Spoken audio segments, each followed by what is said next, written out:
What is up, ladies and gents? It's your boy Jermaine Event, main on MMA, and today we are checking out a video from a channel called VampiricLegz. Now, I want to preface this and say that I am a fan, all right, of Ciryl Gane. I'm a fan of Ciryl Gane. His last couple fights, last few fights, he's made some questionable mistakes. You know, his fight IQ is a little questionable. I want to say that I am a fan of Ciryl Gane. Before we go into this, I have not seen this video, but the title of the video is "How Stupid is Ciryl Gane?" So I would imagine they're not being too nice to Ciryl Gane here. But I just want to restate that I am a fan of Ciryl Gane. All right. But this is interesting here. Let's check it out. Over the course of this video, I'm going to prove to you that Ciryl Gane is not only mentally handicapped, but potentially the most overrated fighter of the last 5 years. Ciryl Gane is great in the kickboxing department. He can stick to a game plan, but we haven't really seen him make proper mid-fight adjustments. It's something that we'll get to a little later, but his crowning achievement wins and his best performances are against Derek Lewis and Tai Tuivasa, guys that he not only matches up pretty well against, but also are pretty one-note guys. They both spend the whole fight throwing very little volume, trying to set up one big power shot. Ciryl Gane used his athleticism, just outsped them, really, and then poked from range before he found a KO. But he is largely lost on the ground. Gane has now pulled leg locks in 2 separate fights where he was in dominant position. Giving up these positions cost him rounds and arguably cost him fights. He's held onto a Kimura for 2 to 3 straight minutes while down on the scorecards, but it's okay because Gane and his coaches thought they were winning that fight. Good thing the judges understand what they're watching. Oh, come on! His UFC resume consists of Rafael Pazoa, 1-2 in the UFC, 4-fight losing streak. Don'Tale Mayes is 4-5 in the UFC with 1 no contest. Tanner Boser is 5-5. He's going to be off in the GFL. Junior Dos Santos, also GFL bound. He was on a 3-fight losing streak going into that fight. Jairzinho Rosenstrike is one of the better names in Ciryl Gane's resume, but he can't win against top 5 names. Losses to Francis Ngannou, Curtis Blades, Alexander Volkov, and Jailton Almeida. For my money, beating Alexander Volkov in the first fight is the best name and performance on his resume. Wasn't a finish, but Volkov is a hard night out for anyone. Clear but close decision. Then he went on to beat Derek Lewis when Derek was on a 4-fight win streak. Oh, what's Derek up to now? Oh, he can only beat cab drivers? Oh, makes a lot of sense. Then he lost a close fight to a compromised Ngannou. Francis had a torn MCL, partially torn ACL, and he still out-wrestled Gane. Beat Tai Tuivasa, who is now on a 5-fight losing streak. Lost to Jones faster than a 42-year-old firefighter with no knees. Shout out Stipe. He took a round off John. Ciryl couldn't do that. Beat Sergey Spivak. Decent win. That's a crazy win. I can't believe he beat Sergey. Honestly, I thought Sergey had that with the grappling. I thought Sergey would have had it, but robbed Alexander Volkov. 29-28 Volkov is what I had it scored as. Honestly, I think it would be easier to score at 30-27 Volkov than 29-28 Gane. 2 out of 3 judges giving Gane the second round makes me want to lobotomize myself. The MMA Factory, and specifically Fernan Lopez, is a big part of why Ciryl Gane is where he is in his career. People leave that gym, and they become 3 times better. Ngannou left in 2018. For my money, Extreme Couture is currently the best gym on the planet. He has gotten significantly better since 2018. Won the title, scared off John Jones, went to the PFL and put on a clinic over there, right? He's done a lot since then. Nasruddin Imavov left in 2023. He's been on a run since then. Ciryl Gane is the last big name to be hanging out with Lopez. I didn't know Nasruddin left. Also, not so fun fact, beat his significant other. So, what?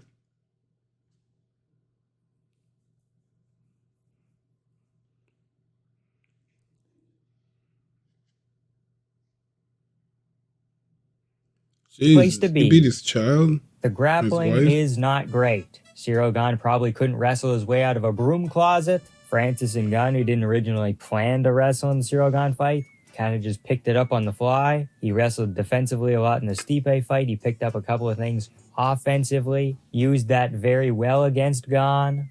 Going into that fight, we thought Ciryl Gane had the wrestling and the grappling advantage. We thought Ngannou was going to have to knock him out, and he couldn't do that from the range that Ciryl Gane fights at. He's just going to pick at him for 5 rounds. Francis is 2-1 note. Well, guess who was 1 note after all? It was Ciryl Gane. John Jones further exploited this weakness. Gane overcommitted on a looping punch. John got to the clinch and ragdolled Gane until he presented his head for a guillotine.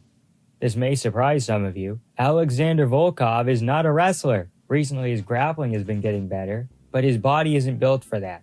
Fighters use whatever physical gifts they have, and they try to limit whatever weaknesses they have. Alexander Volkov is built for long striking. In comparison, someone short, stocky like DC, he couldn't rely on that. He'd have to get to the clinch, really work wrestling. That's what you do as a fighter. The way he was taking down Gane with double legs especially is unusual for tall, lanky guys. He'd even be better suited for jiu-jitsu. Imagine Volkov's long legs locking in a body triangle or triangle choke.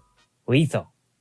Ciryl Gane loves to go for submissions off bottom. Heel hooks, kimuras, arm bars. Submissions from bottom are way lower percentage than subs from top, especially at heavyweight where top control is a little more effective. The difference between a 125-pound guy bucking and shucking off a 125-pound guy is different than 250-pound guys. Jailton Almeida, Curtis Blades, and Tom Aspinall are all bad matchups for Gane. Heavy wrestling, varying degrees of submission acumen. This is the big controversial one midway through the video. One? Here goes nothing. His striking isn't that great. He has in and out movement, but other people like Aspinall can also close the distance very well. Ciryl Gane looks like a better fighter than he is. Same sort of thing almost with Michael Venom Page. Even though he only hit Ian Gary 15 times in that fight, his performance looked better.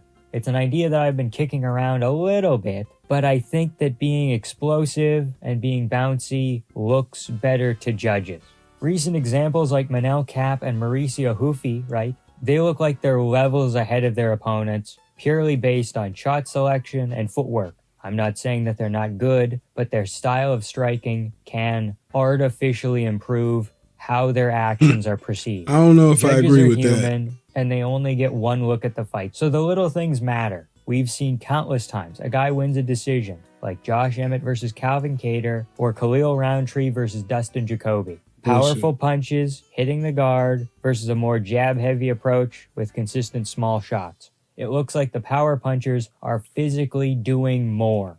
I think we get a similar effect with bouncy, distance-closing fighters. They're so fast and accurate that they must be winning. I got a little bit of shit for saying that Ciryl Gane is athletic but not special. That take is aging a little bit better after the Volkov loss. I said that Aspinall, Stipe, DC, and like him or not, John Jones are all special fighters. Ciryl Gane makes too many errors and has too many holes in his game. Well, one gaping hole. It isn't a new phenomenon. Artists like making art. Some of them settle on one, some of them move around. Ciryl Gane seems like he wants to transition to acting. And you can't be a world champion at the top of your game when you're not dedicated to MMA. He's done 5 projects in 4 or 5 years now. That's taking you out of the gym in an environment where you need to learn and workshop a new skill that isn't going to move your career as a fighter forward. He feels like he is simply a pawn. No, that's a little too harsh.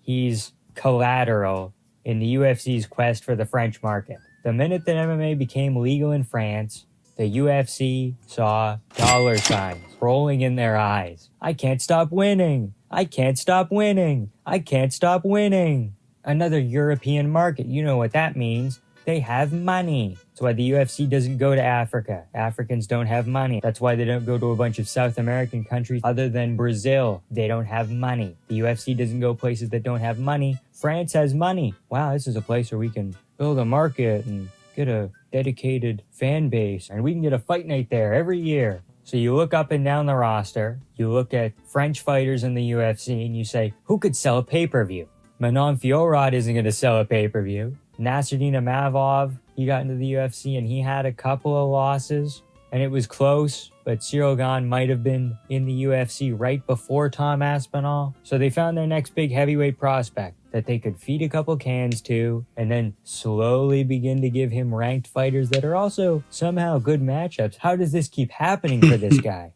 And then when push comes to shove, the lack of good competition early on bites him in the ass. He never figured out how to counter wrestle against guys bigger than him. He was already the biggest and most athletic heavyweight at the gym. The talent in France wasn't great. So like a house whose foundation was built on sand, he was confident in a skill that didn't exist. Because he didn't face these fighters on the come up, he avoided Tom Aspinall and Curtis Blades before they got to title fights. And then the same day that Tom Aspinall and Curtis Blades 2 was announced for the interim title, Ciryl Gane wants the winner after avoiding them when they were ranked lower because they weren't on a long enough win streak and they didn't excite him and they didn't get him any closer to the title. Well, now who needs who? Huh, Ciryl? You didn't think this through. You and your manager, I don't even know who it is, didn't think this through. You and your wife-beater coach didn't think this through. Lucky for him, it's not too late for Ciryl Gane. He can leave his gym, work on his grappling, knock it off with the acting, fight a contender, grow a brain, and then maybe he can be the best. Man, Curtis Blades would be a nightmare for Ciryl Gane. I don't know if that's the fight for him. Definitely not right now. Second best, fourth best heavyweight on the planet. I have a feeling that people will not agree with my take here. Of course, my argument is airtight, but I could perhaps be persuaded in the comments. So let me know down there what you think. Tell me I'm wrong. So I would say, yeah, I agree that Ciryl does make those crazy mistakes. He does go for leg locks when he's on top in dominant positions. He then falls, he jumps to his back and goes for leg locks and gives up the dominant position. He doesn't get the leg lock, you know what I'm saying? He doesn't submit the opponent, but he ill-advised goes for these moves. He gives up position for the submission every time. It's weird. It's weird. I don't know if I agree with his critiques on Ciryl's boxing or his striking. I like the in and out movements. And, you know, it's effective. He's definitely winning those fights against, I feel like he clearly beat Volkov the first time. He clearly finished Derek Lewis. He clearly finished Tai Tuivasa. He's finishing. He was finishing guys back to back for a while there. You know what I'm saying? On the come up, and then it looks like I think he went to a decision with Rosenstrike. I believe went to a decision with Volkov the first time, but it was effective. I don't agree with the critiques on the striking. I think the striking is solid. I think the only issue with Gane is the clear lack of focus and dedication to being a mixed martial artist. His grappling has been a gaping hole for a long time. His striking got him far, and honestly, when I first saw him fight early on, I believe it was against Tanner Boser. It was the first fight I saw him fight. I thought he was the full package in that one. I was like, damn, what can't this guy do? That's what I thought when I watched that fight the first time. I was like, what can't this guy do? And now it's like, whoa, this guy can't do much at all. Like how quickly that changed. It's crazy how quickly that changed. I say I disagree. I don't think he's stupid. I just think he has too many things he's focused on. He's focused on movies. He's focused on video games. He's got like the top esports team in some game. I don't know. I don't really play online games like that because little kids are crazy and they talk crazy on the mics, bro. Like I ain't got time for that. But yeah, he's focused on too many things. If he was focused, as John Jones was saying, leading up to his fight with Ciryl, I hear he's the best, like one of the best teams, or he's number like 3 or whatever. And he's like, so he's playing video games right now while I'm in here training, watching film. Like if he had the same kind of dedication as a John Jones, man, Ciryl could be champion. He has all the gifts. He's super athletic. He's what, 6'4", 6'5", super fast, moves like a welterweight. He just lacks the dedication, in my opinion. But let me know what you guys think. Do you agree with VampiricLegz? Do you think that Ciryl Gane is a little slow there, a little stupid, if you will? He was calling him the R word.